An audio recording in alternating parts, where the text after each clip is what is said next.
Bona tarda a tothom.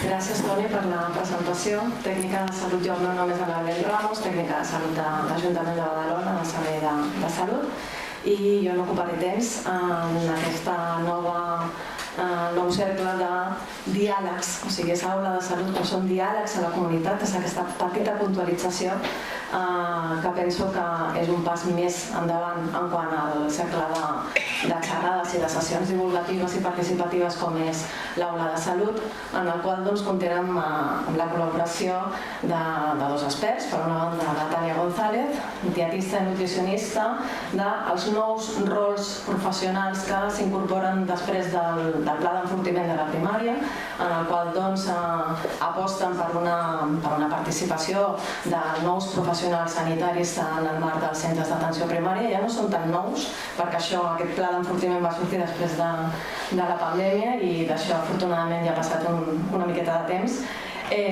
i estan totalment inserits dins de la comunitat i no és la primera vegada que tenim l'oportunitat de poder comptar amb ells a l'hora de xerrades i de tallers que s'organitzen a nivell comunitari. Després el Ricard Álvarez, que és soci, a veure si ho dic correctament, soci treballador de la cooperativa Conreus Sareny, que està ubicada en un lloc privilegiat que és Sant Jeroni de la Morta. És una cooperativa que va molt més enllà des del punt de vista com a producció i venda de producte de proximitat tant de fruites i verdures, sinó que participa en espais com aquest, precisament en espais divulgadors i espais de formació i de proximitat amb la ciutadania. Sense ocupar més espai, dono la paraula a la Tània. Hola, què tal? Molt de gust d'estar aquí. Jo volia començar una miqueta a explicar el que és l'alimentació saludable. M'he ajudat d'unes diapositives que aniré passant i intentaré, no sé, perquè com deia l'Anna Belén, això és més un diàleg que una xerrada. Llavors començaré a donar unes miquetes les pinzellades bàsiques i importants sobre què és important tenir en l'alimentació saludable i amb idees molt pràctiques pel nostre dia a dia.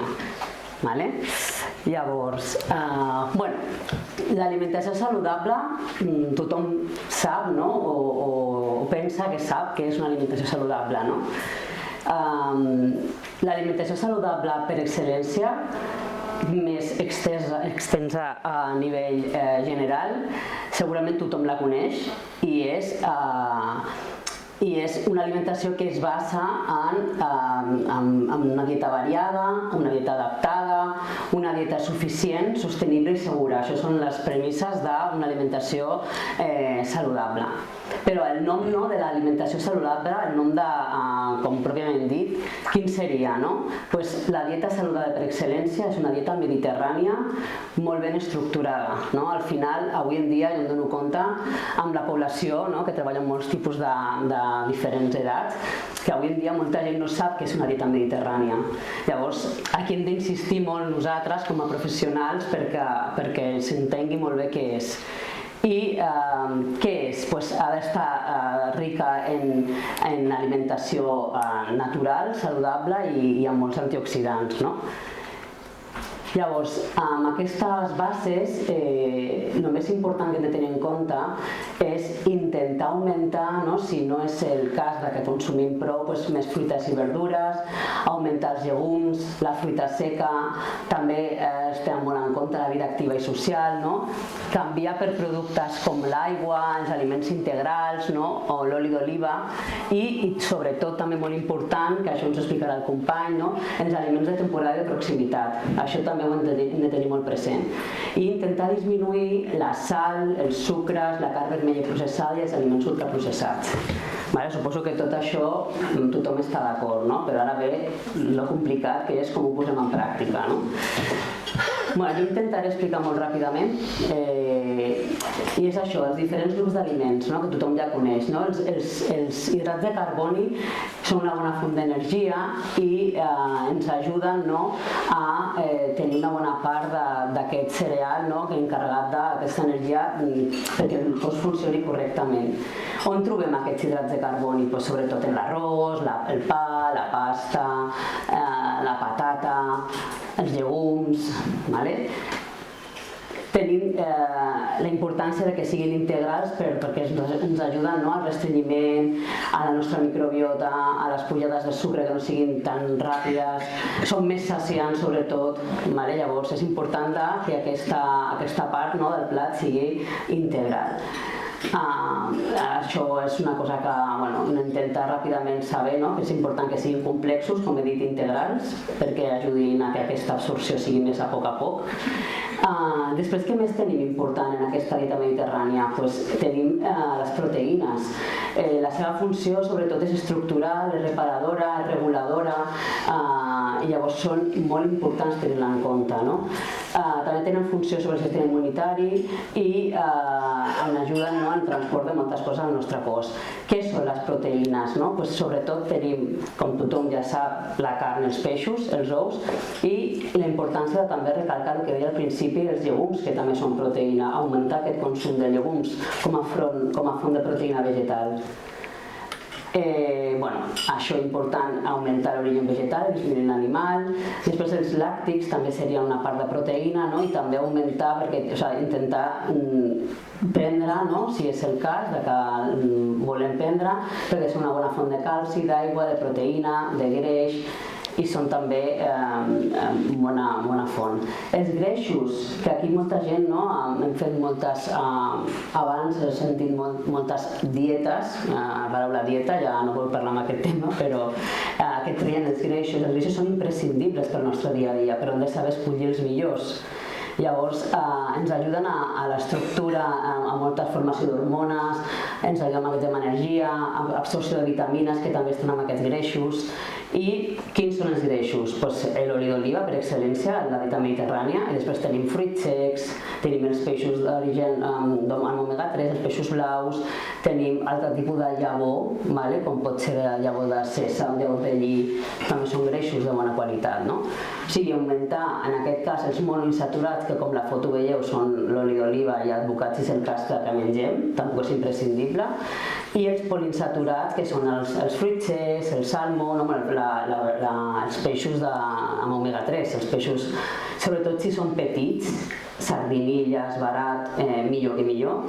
I després també les llavors, que també estan tan de moda ara, com el lli, la chia o el sèsam, també serien aquest tipus. I disminuir, com tothom sabem, els saturats, que aquests aliments estan en els làctics, en els embotits, en les carns greixoses, i sobretot, que ja ho sabem tothom, els greixos trans, que són aquests greixos que estan amb els processats, amb totes les coses que estan processades i tenen molts olis vegetals, i tenen un procés de transformació, i això al final no és molt equilibrat.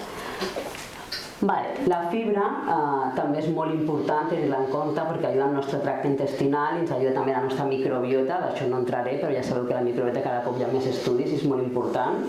I és aquest aliment que ens ajuda a aquests microorganismes del nostre intestí, són imprescindibles. I què té fibra?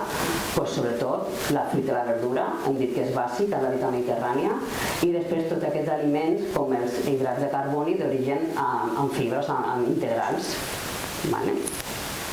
Les vitamines i minerals també són importants i aquí entra en joc les fruites i les verdures, ajuden a regular els processos del nostre cos, també són imprescindibles, i també aporten una miqueta d'aigua, bastanta aigua. Hem de tenir en compte també que amb l'edat hi ha una pèrdua progressiva de la sensació de la set, llavors és important també augmentar aquests aliments i també ajudar a beure més aigua, perquè és una cosa que és habitual, que és normal, és un procés fisiològic. Llavors, com deia, també l'aigua també és un altre element que a vegades ens oblida i és molt important tenir en compte, perquè ajuda a lubricar els ulls, el cervell, ajuda a regular el to corporal, ajuda a transportar nutrients del nostre organisme, protegeix els òrgans, hidrata la pell, i també hem de mirar que si estem bevent prou aigua ens donarem compte si el nostre color de l'orina és el correcte. Com deia, el tema de intentar hidratar-se, que també és important i se'ns oblida. I no només amb aigua, sinó també amb aquestes verdures i fruites que hem dit, i també amb caldos, amb infusions, ara que ve més el fred, doncs també és una forma d'hidratar-nos d'alguna manera, no? O sigui, és molt important, això és una cosa bàsica, perquè és un punt que a vegades ens oblida, no? I tot això que acabo d'explicar, com moltes persones ja sabeu, és aquest plat saludable, no? O sigui, distribuït així al llarg del dia, no? És a dir, tot això que he explicat, intentem mantenir la proporció en el dia de que molta quantitat del dia hauríem de menjar verdures, tant en el dinar com en el sopar, perquè si no, no arribarem a aquesta proporció. Intentar variar, intentar acostumar-nos a les diferents textures, als diferents colors, ajudar-nos a la forma de cocció que no sigui sempre de la mateixa manera, de temporada, sobretot, de proximitat. Si hi ha carbasses, doncs fer coses amb carbasses, amb colors de la tardor, no? Vull dir, és que és molt important, això jo sempre ho dic. I també ens ajudarà inclús a altres coses que aquí no entraré, com a vegades ansietat per menjar dolç o altres coses que se'ns oblida, no? Què més hem de tenir en compte? La proporció, els hidrats de carboni que hem dit, la pasta, el pa, una quantitat correcta, és un quart del dia, no hem de menjar el plat de pasta únic en el dia, hem d'intentar que sigui més un acompanyament que no el plat principal, no? Si és integral, com he dit, millor. I després la proteïna, una cosa important també, que sigui variada durant la setmana, o sigui, intentar 3 o 4 dies llegums, 3 o 4 dies peixos, 3 o 4 dies carn, 3 o 4 dies ous. Llavors això seria distribuir-lo així durant tota la setmana. Llavors aquí tindríem un bon equilibri de tot això, i sobretot la fruita, acompanyar-la darrere dels àpats, entre hores, com nosaltres vulguem. I amb això l'oli d'oliva. Llavors, tot això, dieta mediterrània, no hi ha un altre secret. O sigui, gràficament volia ficar així una miqueta la foto perquè veiéssim, no? No és pasta amb verdures, sinó és verdura amb pasta, no? Que a vegades el concepte és més visual, ens agrada més així, no? Mirar-ho. És això amb tot, no? Això no vull entrar en calories, però a vegades no, jo soc una miqueta de pa, una miqueta d'embotit, no? Doncs fixeu-vos que tot això són més o menys les mateixes calories que si mengessin tot el de la dreta. O sigui, una amanida, amb una crema, amb una patata, amb una sèpia i amb un meló.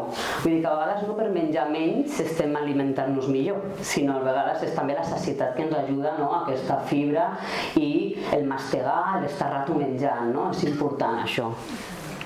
Aquí hi ha altres coses gràfiques, les llenties amb verdures, intentar introduir la verdura de diferents maneres, simplement perquè no sigui avorrida. Bàsicament volia mostrar alguna foto de tot això. I ja està, no? Esmorzars i berenars, també idees que no sempre sigui el pa embotit, perquè si hem dit que hem de baixar la carn vermella, l'origen animal, aquí també entra l'embotit. L'embotit és carn vermella, a part que és un greix saturat, també conté molta quantitat de sal, i aquí també entrarien tema hipertensió i altres factors que a vegades ens obliden, que també està aquí en aquests aliments.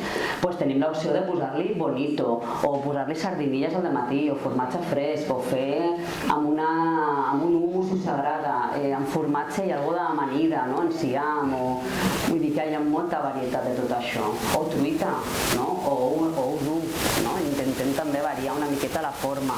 Inclús pollastre que ens ha sobrat la nit anterior, pollastre a la planxa, també podem posar això al esmorzar, una miqueta sortir de l'embotit. I també la part de la fruita, sobretot també podem ficar-nos, o el iogurt amb fruita, fruit sec o típic.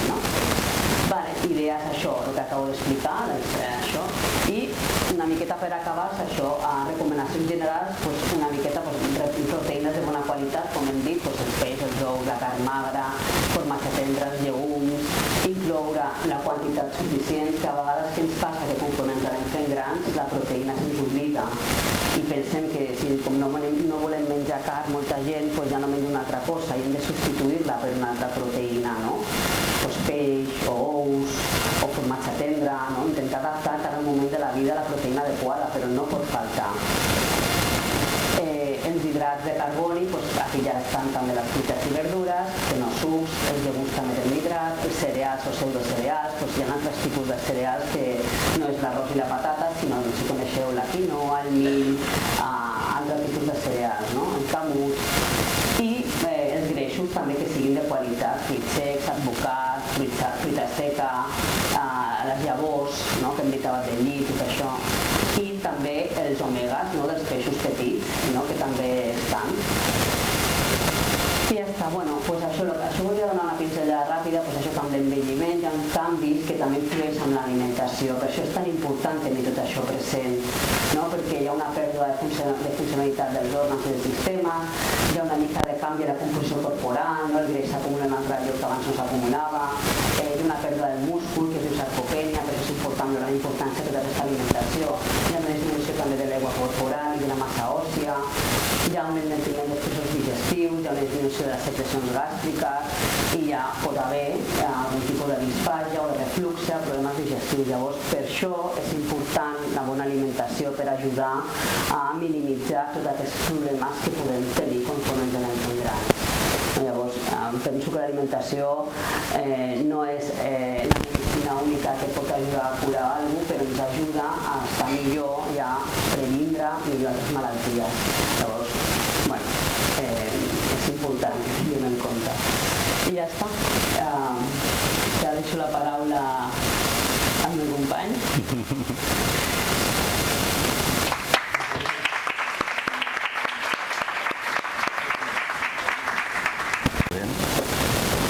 Gràcies, Tània, perquè ara ja quasi pràcticament ho tinc facilíssim, no? O sigui, ara m'ha posat en unes condicions en les quals explicar el nostre projecte amb tan bona publicitat de com hem d'alimentar-nos, per mi serà bastant fàcil. I gràcies, Ana Belén, per dir que som expertes.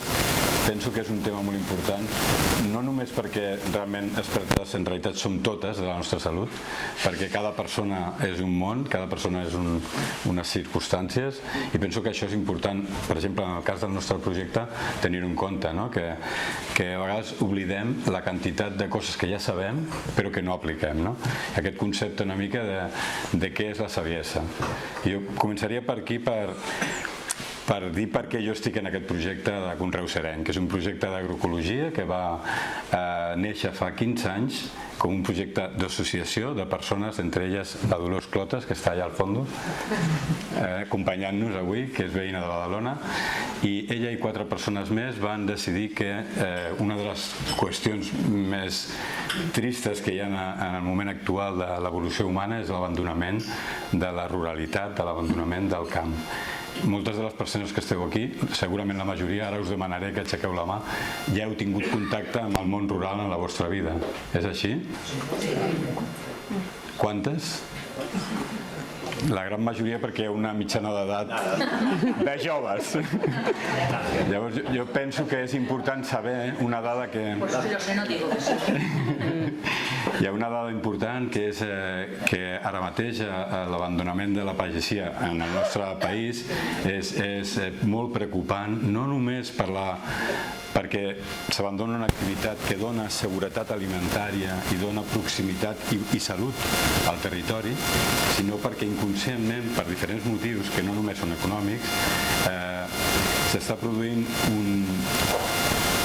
una progressiva decantació del que és la producció del país, que els estudis parlen de que en 30 anys hem passat del 80% de producció pròpia i el 20% externa al contrari, només 30 anys.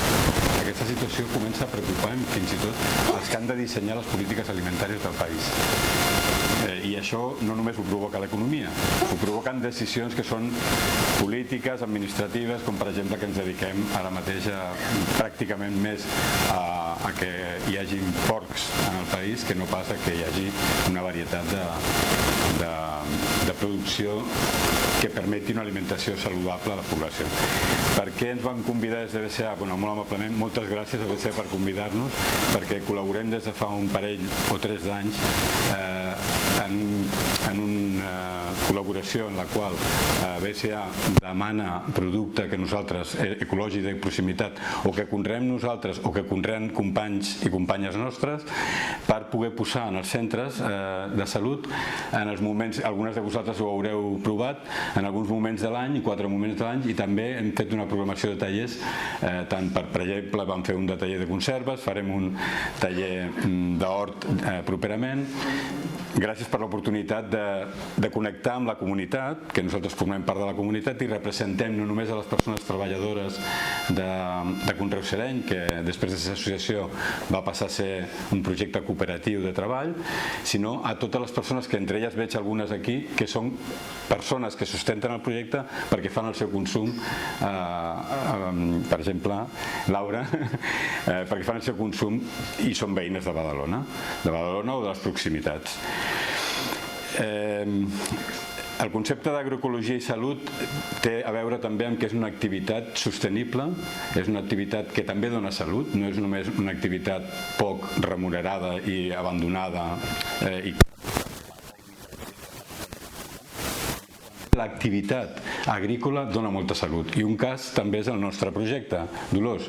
Moltes de les persones que ens hem acostat a aquest projecte potser estàvem en una situació de no gaire salut i a l'incorporar-nos al projecte hem recuperat la salut, i així continua passant. Moltes de les persones que s'acosten al nostre projecte, en el projecte de voluntariat, que és els dijous al matí, s'acosten perquè tenen una situació determinada, però moltes de les vegades té a veure amb falta de salut, i venen a recuperar la salut, i ho diuen, perquè vull treballar a l'hort perquè sé que així em recuperaré, i aquesta activitat per això també té un sentit, aquesta altra part de l'activitat, que no és només l'alimentació, sinó que és l'equilibri que tenim que tenir entre el cos i la ment, i que sobretot en les qüestions de salut mental té molta importància. I així també durant aquest any passat i l'any que ve també han signat un conveni de col·laboració amb Salut Mental Barcelonès Nord, en el que fem uns horts de treball amb aquestes persones a Cal Arnús. Són horts de l'àrea metropolitana de Barcelona que estan gestionats al parc, i llavors utilitzem aquell espai per poder fer aquestes activitats. També fem activitats a escoles, a instituts. Vull dir, la nostra tasca va més enllà de la producció agroecològica, i dediquem temps a poder fer aquestes activitats complementàries i d'intercooperació. Un d'aquests projectes és molt interessant i té a veure amb la nutrició infantil. És un projecte que vam iniciar fa uns mesos, fruit de la col·laboració amb IRSI Caixa i amb altres entitats. Totes, en aquest cas ha coincidit que, ja que nosaltres estem molt a la frontera entre Santa Coloma i Badalona, amb la comunitat de Badalona, amb el barri de Santa Coloma, amb el barri de Fondo, perquè s'ha detectat un increment del 40%, fins al 40% d'obesitat infantil en la població, especialment de comunitats estrangeres, en aquest barri i també en un altre barri de similars característiques, que és el de Sant Cosme al Prat. L'estudi, que és dels fons europeus, vol detectar quins són els problemes que fan incrementar, o per on ve l'increment de l'obesitat infantil, que és alarmant, aquest increment. El treball s'està fent d'una manera sociocomunitària. Per tant, els agents del territori, que incorpora també a les persones referents de les comunitats pakistanesa, afroamericana, del sud-est asiàtic i de Sud-amèrica, i aplega com unes 300 o 400 famílies. S'estudia durant un any com són els hàbits alimentaris, molt en la línia del que Tània comentava, de com pot ser que famílies que vinguin d'aquests països, que tenien hàbits alimentaris saludables perquè venien del món rural, arriben aquí i es posen a consumir d'una manera en què no és saludable, i això és una cosa molt freqüent. I bé, ara estem en el procés de que evolucioni aquest projecte. És un projecte molt interessant i que ja ens està donant unes quantes pistes, i alguna d'elles és que quan més impliques a la comunitat, com ara el cas d'aquest cicle de diàlegs, en les decisions i en la participació del que són els projectes, més resultats pots obtenir. Per tant, les persones que formen part d'aquestes comunitats estan participant en el disseny i en la implementació del projecte. Per exemple, en el nostre cas, en la realització de les activitats d'hort comunitari que estan convidades a fer en el nostre hort. i intentarem que sigui d'una manera en la qual aquelles persones que tenien un contacte directe amb la ruralitat en el seu país tornin a tenir-lo ara aquí simplement perquè tenen accés a la terra, que aquí no el tenen, perquè estem en un entorn urbà i tota la connexió periurbana amb la ruralitat també l'hem perdut una mica. Això també és una cosa, un dels motius dolors pels quals es va iniciar aquest projecte, no? Per obrir camins cap al món rural, perquè la ciutat s'està aduenyant s'està fent l'ama i senyora de tot, no? M'he descuidat de comentar, no sé quant temps porto, però que la nostra cooperativa de treball és una cooperativa de treball sense ànim de lucre. I això el que vol dir és que la nostra activitat és perquè les persones que hi treballem puguem guanyar-nos la vida, més o menys anem intentant consolidar una manera de fer-ho, però que tot aquell benefici que algun dia puguem tenir vagi revertit en el propi projecte i sobretot en projectes o socials o sociocomunitaris. Estem al monestir, ja ho has comentat, Ana Belén, als horts del monestir de Sant Jeroni de Murtra, per tant, esteu convidadíssimes totes a venir, i tots. He dit totes per persones, no? Que ja hem de començar també a utilitzar aquest plural, no? I esteu convidades de totes les maneres que se us acudeixin. Després, com que teniu els fulletons, podem parlar, però que qualsevol manera que tingueu o preveieu, podem buscar. Hi ha els projectes de voluntariat, però també hi ha la botiga que obrim al mateix monasteri i el mercat de Segarra, de moment, que és a Santa Coloma. Aquí a Badalona, sobretot, el que fem és servei a domicili i també a punts de distribució. Tenim alguns punts. Ara jo no faré molta publicitat, però si alguna vegada teniu interès podeu posar-vos en contacte.